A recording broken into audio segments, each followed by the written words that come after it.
ഹബീബായ റസൂലുള്ളാഹി സ്വല്ലല്ലാഹു അലൈഹി വസല്ലം തങ്ങൾ പറയുകയാണ്, ഞാൻ ഇന്നലെ ഒരു അത്ഭുതം ദർശിച്ചു.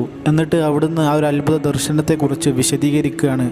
എൻ്റെ ഉമ്മത്തിൽപ്പെട്ട ഒരാൾ സിറാത്ത് പാലത്തിന്മേൽ വെച്ച് നിരങ്ങുന്നതായിട്ടും മുട്ടുകുത്തുന്നതായിട്ടും തപ്പിത്തടയുന്നതായിട്ടും ഞാൻ എൻ്റെ സ്വപ്നത്തിൽ ഇന്നലെ ദർശിച്ചു. അവനാകട്ടെ എൻ്റെ മേൽ ചൊല്ലിയ സ്വലാത്ത് അവൻ്റെ അരികിൽ വരികയും എന്നിട്ട് അവൻ്റെ കരം പിടിച്ച് അവനെ സിറാത്ത് പാലം കടത്തിവിടുകയും ചെയ്തു എന്ന് ഹബീബായ റസൂലുള്ളാഹി സ്വല്ലല്ലാഹു അലൈഹി വസല്ലം തങ്ങൾ അവിടുന്ന് കണ്ട ഒരു സ്വപ്നത്തെക്കുറിച്ച് പറയുകയുണ്ടായി. ഇതിൽ നിന്ന് നമുക്ക് ലഭിക്കുന്ന പാഠം, നമ്മൾ അവിടുത്തെ മേൽ നിന്ന് സ്വലാത്ത് നിത്യമാക്കിയാൽ, അത് പതിവാക്കിയാൽ ഈ ദുനിയാവിലും അവിടുത്തെ കാവൽ നമ്മിലുണ്ടാകും. നാളെ ആഖിറത്തിലെ പ്രതിസന്ധികളിലും പ്രയാസഘട്ടങ്ങളിലും അവിടുത്തെ കാവലുണ്ടാകും, അവിടുത്തെ കരം നമ്മിലുണ്ടാകും. അള്ളാഹു തൗഫീഖ് നൽകട്ടെ. സ്വലാത്ത് നമുക്ക് കഴിയുന്നത്ര ഡെയിലി നമ്മൾ പതിവാക്കുക.